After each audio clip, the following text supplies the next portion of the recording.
Scientific method समझना होगा लहसुन को बोने का। जी। तो लहसुन को बोने का साइंटिफिक और स्टैंडर्ड मेथड है 4 इंची की दूरी पे लहसुन बोनी चाहिए। 4 इंच की दूरी, बीज से बीज की दूरी 4 इंची होनी चाहिए और क्यारी से क्यारी की दूरी 4 इंची होनी चाहिए। जी। तो उसमें लहसुन को जगह मिलती है जमीन में फूगने के लिए। जी, अंकुरित होने के लिए। जी।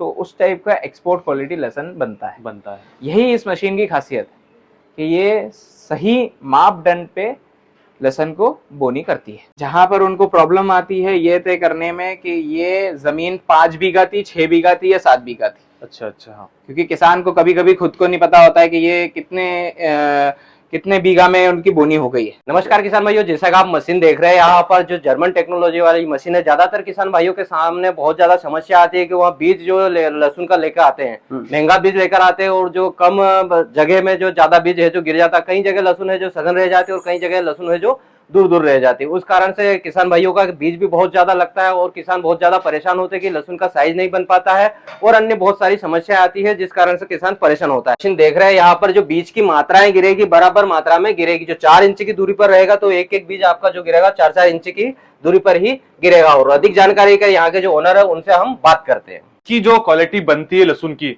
वहां लगभग एक्सपोर्ट क्वालिटी जो बनती है, जो बाहर देशों के लिए भारत से निर्यात होती है, इसकी ये खासियत है।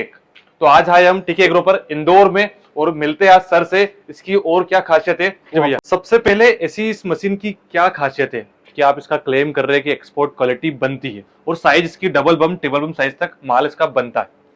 बिल्कुल सर, देखिए उसके पहले हमें ना साइंटिफिक मेथड समझना होगा लहसुन को बोने का। जी। तो लहसुन को बोने का साइंटिफिक और स्टैंडर्ड मेथड है 4 इंची की दूरी पे लहसुन बोनी चाहिए। 4 इंच की दूरी, बीज से बीज की दूरी 4 इंची होनी चाहिए और क्यारी से क्यारी की दूरी 4 इंची होनी चाहिए। जी। तो उसमें लहसुन को जगह मिलती है जमीन में फूगने के लिए। जी, अंकुरित होने के लिए। जी। तो उस टाइप का एक्सपोर्ट क्वालिटी लहसुन बनता है। यही इस मशीन की खासियत है कि ये सही मापदंड पे लहसुन को बोनी करती है। ये परफेक्टली 4 बाई 4 इंच पे पटकती है लहसुन, उसकी कली, तो साइज एक जैसी होती है। जी बिल्कुल। अच्छा, आप बीज तो महंगा लिया है, हाँ, लेकिन उसको बीज को सही एक्सपोर्ट क्वालिटी लहसुन बनाने के लिए आपको सही यंत्र की जरूरत है जी, जो हम ये जर्मन टेक्नोलॉजी से कॉपी करके हिंदुस्तान में लेके आए हैं। जी। देखिए सर भाइयों, सबसे बड़ी चीज आज बीज 15 से 20 हजार रुपए क्विंटल तक का मिल रहा है। तो सही चीज से उसका बीज कह सकते हैं हम बोनी होगी तो सही क्वालिटी पैदावार होगी। देखिए ये मशीन जो है कन्वेयर बेल्ट सिस्टम में है, जैसे कि आप देख सकते हैं, और एक दिन में हम इसमें क्लेम करते हैं कि 30 बीघा तक लहसुन करती है। एक दिन में लगभग 30 बीघा जमीन। जी सर, जो अभी मशीनें चल रही है, जो चेन वाली या फिर इसको बोलते हैं चम्मच वाली जो लहसुन उठाती है, उसमें और इसमें क्या डिफरेंस है? देखिए जो चेन वाली मशीन है और ये वाली जो मशीन है आप देख सकते हैं कन्वेयर बेल्ट वाली, ये कन्वेयर बेल्ट वाली जो सिस्टम है और चेन वाला जो सिस्टम है उसमें फर्क वाइब्रेशन का आता है और स्पीड का आता है। वाइब्रेशन का फर्क आता है? वाइब्रेशन का फर्क है। कन्वेयर बेल्ट वाली मशीन में 0 वाइब्रेशन आपको आता है, जो कि अपनी कन्वेयर बेल्ट पे बनी हुई मशीन है। बिल्कुल। और जो चेन वाली मशीन है उसमें वाइब्रेशन की प्रॉब्लम आती है। तो जहां आपने चेन वाली मशीन की स्पीड बढ़ाई तो वो पैचेस छोड़ देगी, मतलब वहां से लहसुन को गिरा देगी। जैसे वो वाइब्रेट होएगा या ज्यादा तेज चलेगी तो लहसुन को छोड़ देगी। वो यहाँ से जो ये आपकी यहाँ पर है, यहाँ से वाइब्रेट होता है तो कली गिर जाती है। जो दूसरी मशीनों में ऐसा होता है तो वो वाइब्रेट के कारण होता है। हाँ, ये वाइब्रेट के कारण होता है। अगर ये वाला बेल्ट भी वाइब्रेट होने लग जाएगा तो लहसुन की कलियां गिर जाएगी। हाँ, इस मशीन में ये खासियत है कि 0 वाइब्रेशन वाली मशीन है। अच्छा। और ये एक जैसी कली उठाएगी, एक एक कली करके उठाएगी। मेन बात यही है, सबसे बड़ी बात तो वही, जो बोने का प्रिंसिपल मेथड है वो यही है कि एक एक कली डालनी है हमको जी। 2 कली जहां गिरी वहां पर वो दोनों लहसुन छोटी छोटी हो जाएगी। साइज छोटी हो जाती है। अगर पास पास में लहसुन गिरी तो छोटी छोटी हो जाएगी। जी भैया, जैसे कि कुछ लहसुन जो रहती है रियावन सिल्वर इसको बोल सकते हैं या ऊटी, उसकी दूरी और सकता है कि 5 इंच पे रखना पड़े, या फिर जो लहसुन छोटी रहती है उसको 3 इंच पर रखना पड़ सकता है, कभी बात कर रहा हूं मैं, तो उसके लिए कुछ क्या है? जी, उसके लिए हमने ये गेयर सिस्टम यहाँ पर दिया गया है, चेन का गेयर सिस्टम आप देख सकते हैं, जो 3 इंच 4 इंच और 6 इंच पे लहसुन की दूरी को आप मेंटेन कर सकते हैं। और ये मशीन स्मूथ चले और 40 HP का ट्रैक्टर भी इसे चला ले, उसके लिए हमने इसमें रोटावेटर का गेयर बॉक्स सिस्टम पूरा दिया गया है, जिससे बहुत स्मूथ चलती है और उसका पहिया भी काफी स्मूथली घूमता है। अच्छा, ये रोटावेटर के गियर लगे हुए हैं? जी, ये रोटावेटर के गियर लगे हुए और अंदर भी रोटावेटर का गियर बॉक्स दिया गया है। अच्छा। 40 HP से ये मशीन चल सकती है। 40 HP का ट्रैक्टर इसको खींच सकता है? बिल्कुल। अच्छा, इसका वजन कितना है इस सीडल में? इसका वजन 5 कुंटल 30 किलो है। 5 कुंटल 30 किलो। जी, पर वजन को देख के आप घबराइएगा नहीं जी। ये जैसे हम आपको गारंटी दे रहे हैं कि 40 HP से भी चलेगा, तो हाँ। 40 HP से भी काफी इजीली चलेगी। भैया इस सिस्टम इसमें क्या दे रखा है आपने? ये इस तरह से क्या है ये बाइक्स के शॉकअप का सिस्टम जैसा बनाया गया है, ताकि आपका जो पहिया है ये इस तरीके से अच्छा अच्छा ऊपर नीचे हो सके। ऊपर नीचे। और ये जो लास्ट में ये लगी हुई है हमारी, इसमें भी शॉकअप लगे हुए हैं? जी, इसमें भी शॉकअप ले गए हैं। ये लेवलर पार्ट है अच्छा। जो अंदर बीच को और जमीन को दबाते हुए चलता है। अच्छा, दबाते हुए चलता है। और एक सबसे बड़ी चीज देखी मैंने, यहाँ पर ये जो है अपना अंदर जो बीज गिर रहा है वो भी हम यहाँ से देख सकते हैं। इसका क्या है आपके हिसाब से? जी बिल्कुल, जैसे ट्रैक्टर पे आदमी बैठा है, किसान बैठा है या किसान साथ में चल रहा है, तो वो यहाँ से देख सकता है कि उसकी कोई भी कली कोई भी कटोरी खाली तो नहीं जा रही है। अच्छा। तो ये पारदर्शी मतलब ट्रांसपेरेंट इसमें हॉपर्स दिए गए हैं।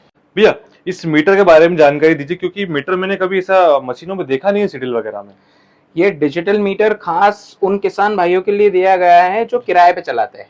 अच्छा। जहां पर उनको प्रॉब्लम आती है ये तय करने में कि ये जमीन 5 बीघा थी, 6 बीघा थी या 7 बीघा थी। अच्छा अच्छा। हाँ। क्योंकि किसान को कभी कभी खुद को नहीं पता होता है कि ये कितने बीघा में उनकी बोनी हो गई है। तो ये मशीन एरिया बताती है, टाइम बताती है और कितने किलोमीटर चली है वो भी चीज बताती है। अच्छा, ये यहाँ पे इसका एरिया लिखा हुआ है जी, उसका टाइम, रनिंग कितनी हुई ट्रैक्टर की जो रनिंग हुई वो बता देता है ये। बिल्कुल। और आप इसे यहाँ से इस तरीके से स्टॉप कर सकते हैं। अच्छा, ये रुक जाता है? जी, और ये यहाँ से इस तरीके से इसको, हाँ जी, रीसेट करके ये 0 हो गया, जब- ये वापस से चालू हो गया। जब नया किसान आएगा तो आप वापस से इसको चालू कर सकते हैं। तो इसके लिए दिक्कत होगी फिर? इसमें तो ट्रैक्टर की बैटरी में अटैचमेंट करना पड़ेगा इसको हमको? बिल्कुल नहीं, ये चलता है सोलर से। तो अच्छा। आपको ट्रैक्टर की बैटरी से अटैच करने का इसका कोई रोल नहीं है। ये सोलर पैनल से ही चलेगा, तो ऑटोमेटिक चार्ज हो गया, ऑटोमेटिक उस हिसाब से? बिल्कुल, ऑटोमेटिक चार्ज हो जाएगा। दिन में रात में दोनों टाइम आप इसको चला सकते हैं। इसके अंदर भी इनबिल्ट बैटरी है। अच्छा, इसके जो कि अंदर दिन में चार्ज हो जाएगी और रात को भी आप चला सकते हैं। चला सकते हैं। और एक बार का चार्ज आपका ये 6 दिन तक इसकी बैटरी चलती है। 6 दिन तक? 6 दिन तक बैटरी चलती है। यस। दूसरी चीज ये क्या है इसमें? ये किसान भाइयों को रात में काम करने के लिए सीड्रिल पे हमने ये वाली लाइट दी है जो कि सोलर चार्ज है। ये भी सोलर चार्ज है? जी बिल्कुल, सोलर चार्ज है। और किसान इसको ट्रैक्टर से बैठ के भी ऑपरेट कर सकता है। इसका रिमोट है जिसमें अच्छा। इसके सारे मोड्स है, कम लाइट, ज्यादा लाइट, 1 लाइट खोलना है, 2 लाइट खोलना है, इस तरीके के इसके मोड्स है जो आपको ट्रैक्टर पे बैठ के भी आप इसको ऑपरेट कर सकते हो। देखिए भैया, जैसे आपने 2021 में एक मॉडल लाया था, 2022 में लाए थे, और ये फिर आपने 2023 में निकाला था। अब 2024 में नया क्या? 2024 का मॉडल हमारा अगस्त में लॉन्च होगा, अगस्त में, जिसकी बुकिंग अभी स्टार्ट हो चुकी है हमारे पास में। ऑलरेडी हमारे पास में एडवांस बुकिंग्स आने लग गई है जी। लेकिन उसकी रिवीलिंग हम अगस्त में ही करेंगे। मैं सिर्फ आपको ये बताना चाहता हूँ कि हम उस मॉडल को ई प्लांटर के नाम से लॉन्च करेंगे। अच्छा, ई प्लांटर के नाम से?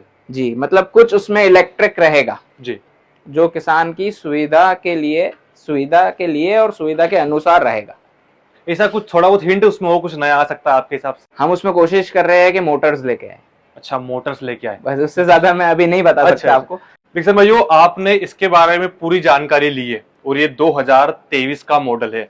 अब 2024 में और जो अपग्रेड आने वाले हैं, तो भैया ने 2024 का मॉडल आने वाला है उसकी बुकिंग भी लेना चालू कर दिया है। और हो सकता है उसमें बहुत सारे अच्छे अपडेट्स आए।